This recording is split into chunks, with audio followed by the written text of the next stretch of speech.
I am John. It's scripture time. I'm reading the book of Exodus, chapter 33 from the King James Bible. And this is Gracie passing through. Gracie's here, and Zoe is in the next chair over. And the Lord said unto Moses, Depart and go up hence, thou and the people which thou hast brought up out of the land of Egypt, unto the land which I swore unto Abraham, to Isaac, and to Jacob, saying, Unto thy seed I will give it, and I will send an angel before thee, and I will drive out the Canaanite, the Amorite, and the Hittite, and the Perizzite, and the Hivite, and the Jebusite, unto the land flowing with milk and honey, for I will not go up in the midst of thee, for thou art a stiff-necked people, lest I consume thee in the way.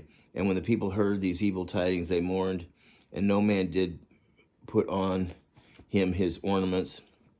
For the Lord had said unto Moses, Say unto the children of Israel, You are a stiff-necked people, I will come up into the midst of thee in a moment and consume thee. Therefore now put off thy ornaments from thee, that I may know what to do unto thee. And the children of Israel stripped themselves of their ornaments by the mount of Horeb.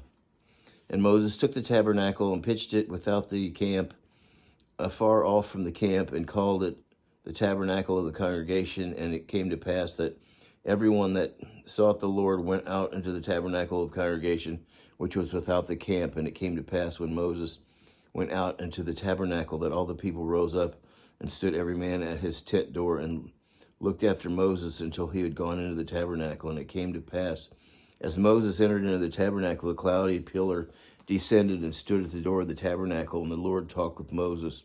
And all the people saw the cloudy pillar stand at the tabernacle door, and the people rose up and worshipped every man in his tent door. And the Lord spoke unto Moses face to face, as a man speaketh unto his friend. And he turned again into the camp, but his servant Joshua, the son of Nun, a young man, departed not out of the tabernacle.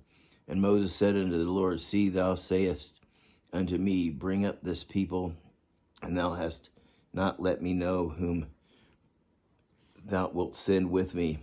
Yet thou hast said, I know thee by name, and thou hast also found grace in thy sight.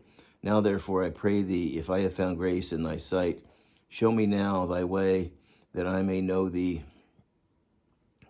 that I may find grace in thy sight, and consider that this nation is thy people. And he said, My presence shall go with thee, and I will give thee rest.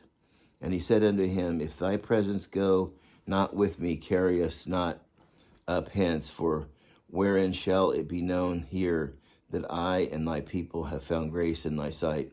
It is not in that thou goest with us, so shall we be separated, I and thy people, from all the people that are upon the face of the earth.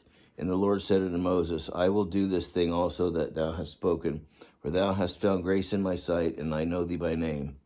And he said, I beseech thee, show me thy glory. And he said, I will make all my goodness pass before thee, and I will proclaim the name of the Lord before thee, and I will be gracious unto whom I will be gracious, and will show mercy on whom I will show mercy. And he said, Thou canst not see my face, for there shall no man see me and live. And the Lord said, Behold, there is a place by me, and thou shalt stand upon a rock. And it shall come to pass, while my glory passes by, that I will put thee in a cleft of the rock, and I will cover thee with my hand while I pass by. And I will take away my hand, and thou shalt see my back parts, but my face shall not be seen. And that's the end of chapter 33. So God is allowing Moses to actually look at him, but he can only look at his backside. And until next time, God bless.